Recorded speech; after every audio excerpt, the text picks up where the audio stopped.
Welcome to this Myriad deck profile.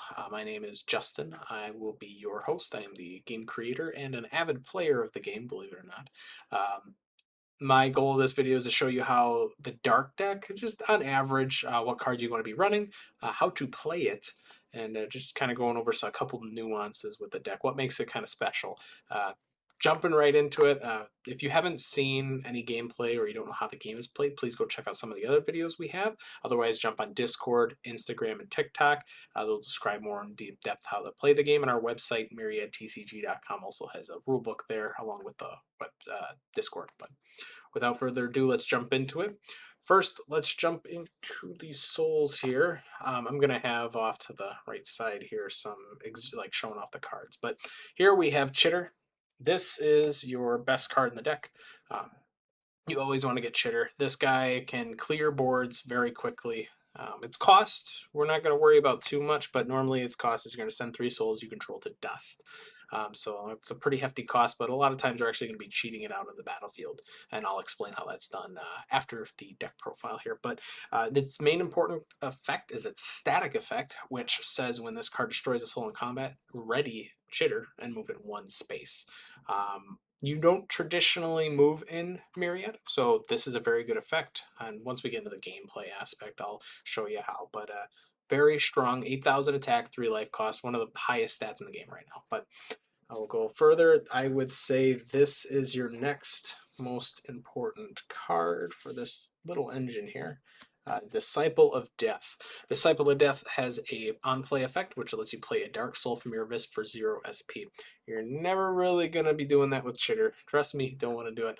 You're going to be doing it for some of the other little guys I'm going to showcase here in a second. But its ability is very good for getting cards like Chitter out. It lets you spend a soul point, sacrifice 2 souls you control. It could be Disciple of Death, could be 2 other random souls, and you can return a soul from your hand or your Abyss to battlefield. That means if it's returned, you do not pay the cost. So cards like Chitter, you get to just cheat it right out of the battlefield at the cost of sacking 2 guys. So going into the other Disciple here, which is Disciple of Death. This on play is discard a Dark Soul if you do draw 2 cards. So this can be a very good early game card to kind of filter and try to find Chitter or some of the other boss monsters we're going to go over here in a second. It also has the same ability as Disciple of Death, where you can spend a soul point, sacrifice 2 souls, bring somebody from the Abyss or hand out of the battlefield. And then I would say the final piece to this puzzle here, this engine, is Anki's Fet. This card is not just great in dark decks, but it's great in any deck that has small little guys. Its on-play effect says you lose 2 life, and you return 2 souls with 1,000 or less attack and 1 life cost from your Abyss to the battlefield ready. So, I mean, that's quite literally a Disciple of Death. So for 1 soul point, you can play this guy. These 2 are in your Abyss. And I'll go over this all in a second here, but the combos get very crazy with this. You can get up to 6 souls out for 1 soul point, which, again, very good. So let's continue to go through here. So we got our main engine off to the side. Now we're going to go over some of the other consistency pieces here. So we got Lumbertail Dingbat. I run 2 of these. You could run 3, you could run 1, depending on this next card I show you here. But on play, it must attack for 0. And when it attacks, your opponent mills 1 and you draw 1. It's once pretty much says just pay 1 soul point, you get to draw a card. Milling your opponent oftentimes isn't the best thing in the world, but it does give you some deck knowledge, and it gives you the potential to dust it. So the other 2 here is Lucky Cricket. Lucky Cricket, discard 2 cards and draw 3. Um, both of these I run 2 of each just because I like having the flexibility between the 2. Sometimes I want to see what my opponent's playing or see if I can hit a good card off the mill from Lumbertail Dingbat. Otherwise, Lucky Cricket's just a good brute force. I'm discarding some cards and drawing them, but sometimes it doesn't work out the best. But so going into some more of the boss monsters here now. So we run 3 Quetzalcoatl's. Really, you can run any of the big 8,000 attack 4 life cost guys, but I'm going to describe why I'm running 3 of these air ones to begin with. If you look at Disciple of Doom and Disciple of Death, again, the ability is you can sacrifice 2 souls to bring any soul from your hand or Abyss. This can be one of them. Great to push in some early game damage or late game to finally put that nail in the coffin for your opponent. Then here's one Yatagarasu. You're only allowed to run one in a deck, and it's on play. It does have an errata. On play is target one air soul you control. The next attack it takes this turn is a direct attack. So you could drop it on itself, and it could swing for just a "oops, I win" game. Otherwise, if your opponent's out of life cards, um, or you can put it on a Quetzalcoatl and hit them for 4 direct if you know they got like a big line in a specific lane or whatnot. So this is just a really nice card to have sometimes to rely on, but doesn't often come up. Then we're going to have 2 Spirit of the Afterlives. This card isn't particularly good in stats, but if you want to set up a really good combo turn and you don't want your opponent to interact with you, this card's static effect says your opponent cannot play cards during your turn. It's great. They do have quick abilities on the field. If there's already existing things, you can't really stop that with this, but otherwise, like no treats, vanillify, stuff like that protects your other cards and combos. Then we got a couple singleton cards here. Raven Mocker, 7,000 attack, 3 life cost. Relatively strong, and it's on attack, can target used souls, and when it destroys a used soul, you can recover a life. So you could use this early mid game just to kind of recover a little bit. You do want 1 or 2 life cards broken, but just one of him. 1 Demise Unleashed. Demise is a very good card, or sometimes it's not a very good card. It is very good when your opponent builds up a really big back row and they've got like maybe a Bana. They're trying to win the game with soul points. You play this, the Bana player just has none, like, unless they have 100 million vanillifies in their hand. You're always going to be able to use its ability, which is you spend a soul point, sacrifice a soul, destroy target soul.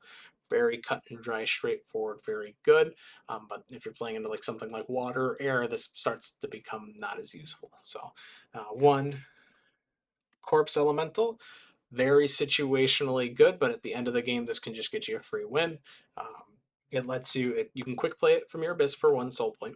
Its cost is you send 3 plus souls from your abyss to dust, and when it plays, you get to make your opponent sacrifice a soul for each 3 or in multiples of 3 souls that you send to dust. So if you send 9 souls from abyss to dust to pay this card's cost, they have to sacrifice 3 souls.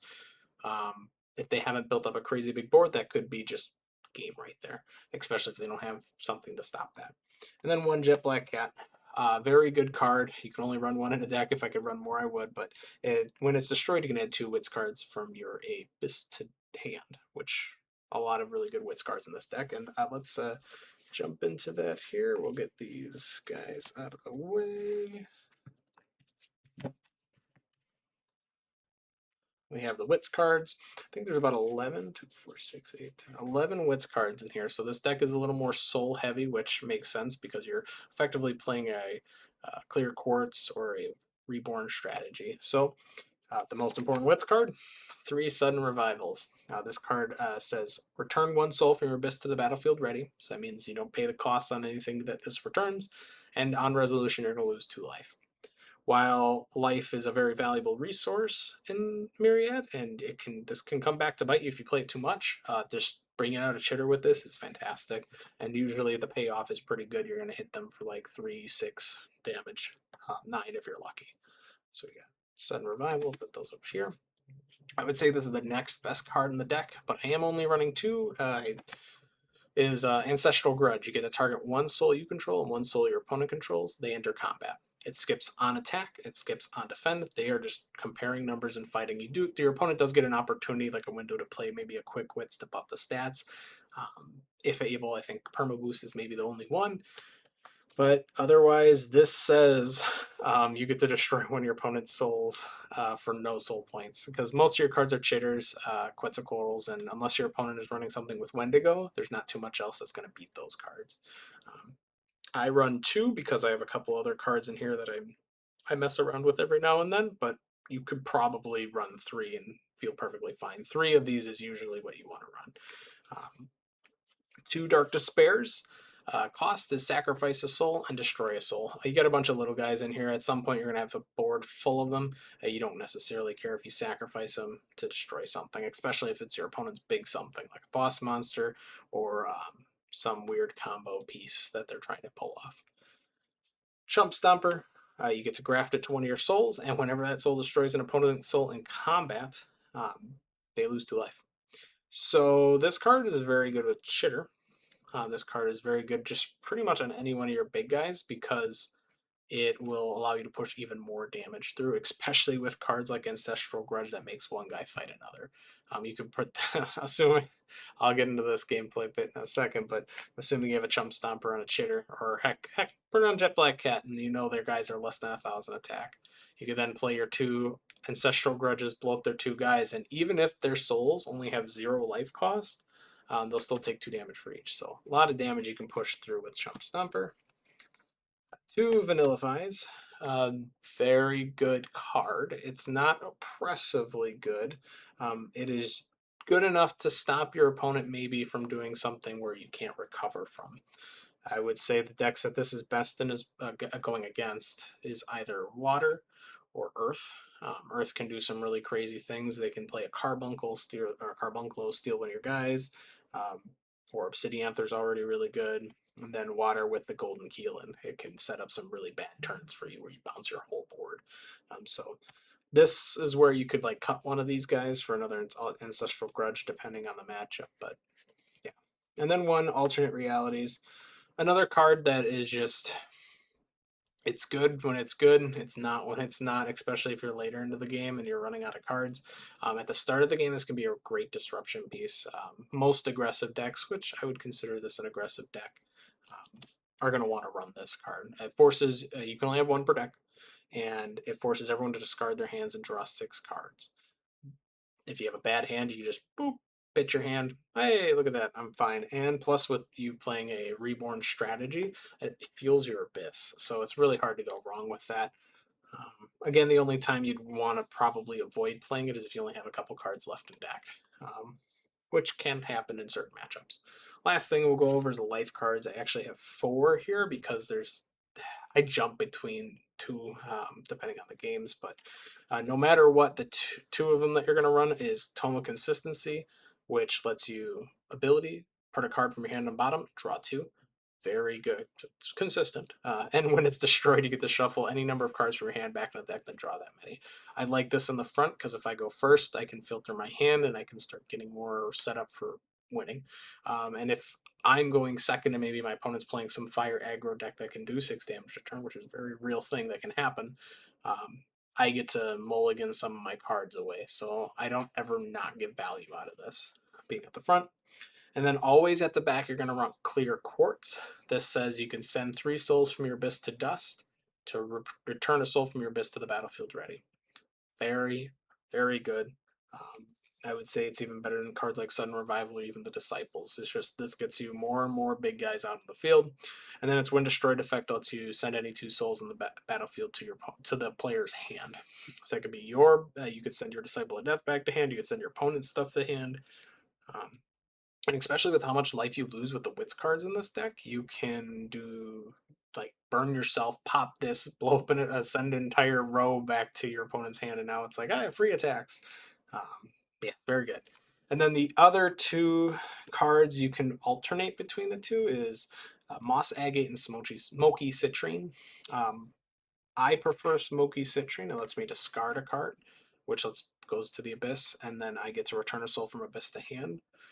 Discarding a big guy and returning a little guy to hand is often very, very good. So I like this flexibility here. And when it's destroyed, it gets to destroy another soul in the battlefield. So, and very similar to Moss Agate, same destroyed effect, but its ability is different, where you can send any card from your Abyss to dust, and you can place 3 souls from your Abyss on top of your deck.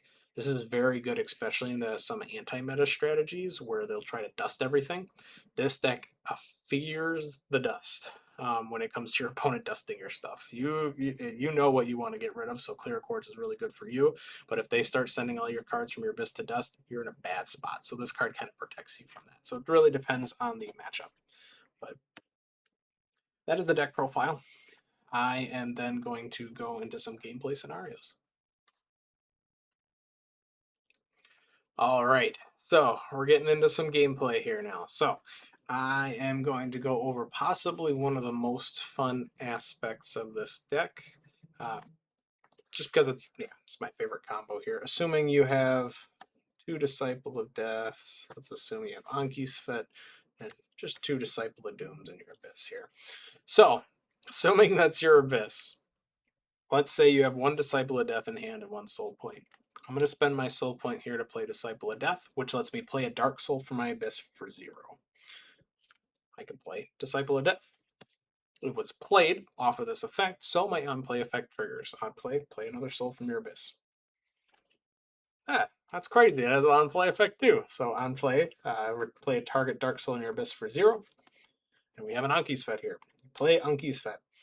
Lose 2 life, that's okay. We're pretending like we have no damage here.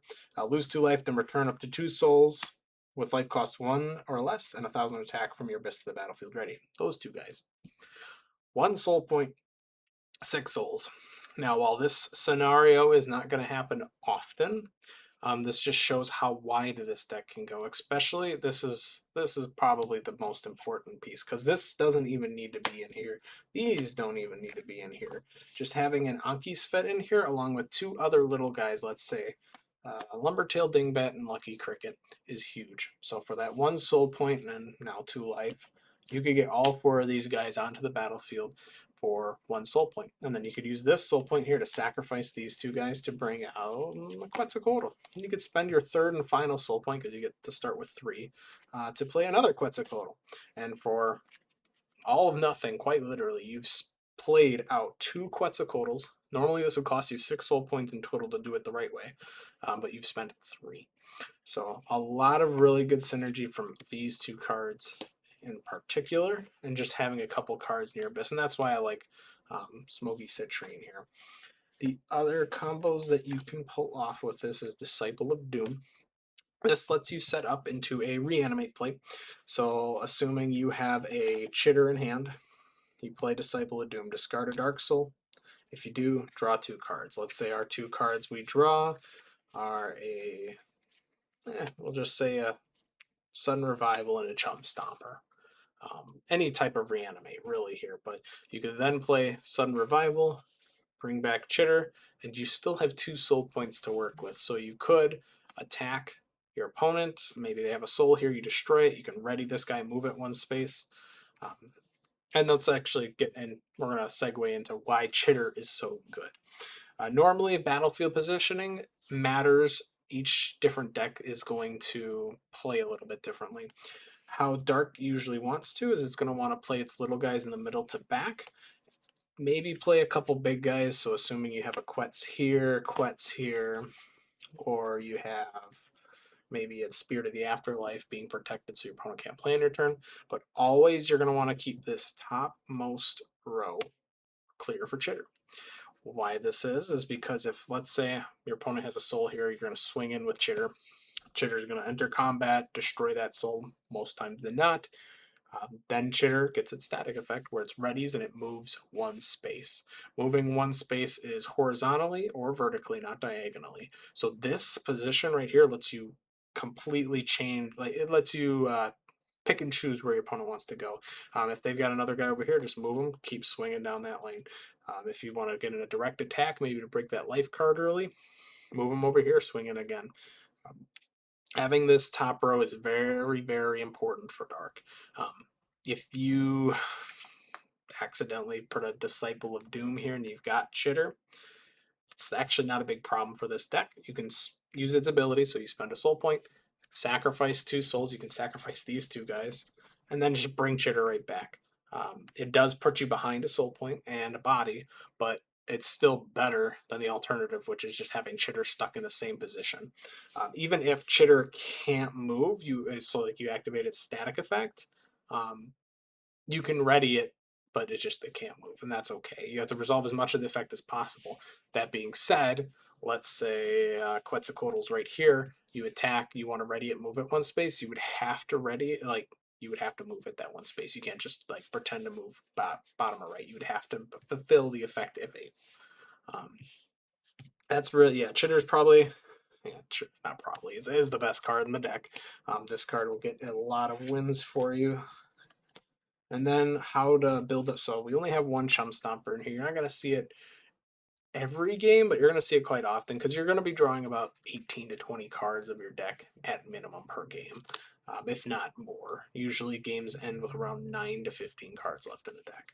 But Chump Stomper is going to give Chitter just that extra buff it needs to continue to clear. This right here is a threat your opponent must answer, lest they lose very quickly. And then talking about cards like Ancestral Grudge, another cool combo with Chitter is, let's say you have Chitter over here, and your opponent has a soul over here and a soul right here.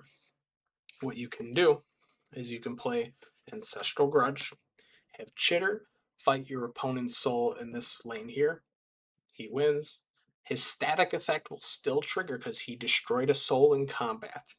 It's not an on-attack effect. It's not on defend effect. So since it's combat, you get to ready it. It's already ready. And move it one space, reposition it to take out your opponent's soul in this lane.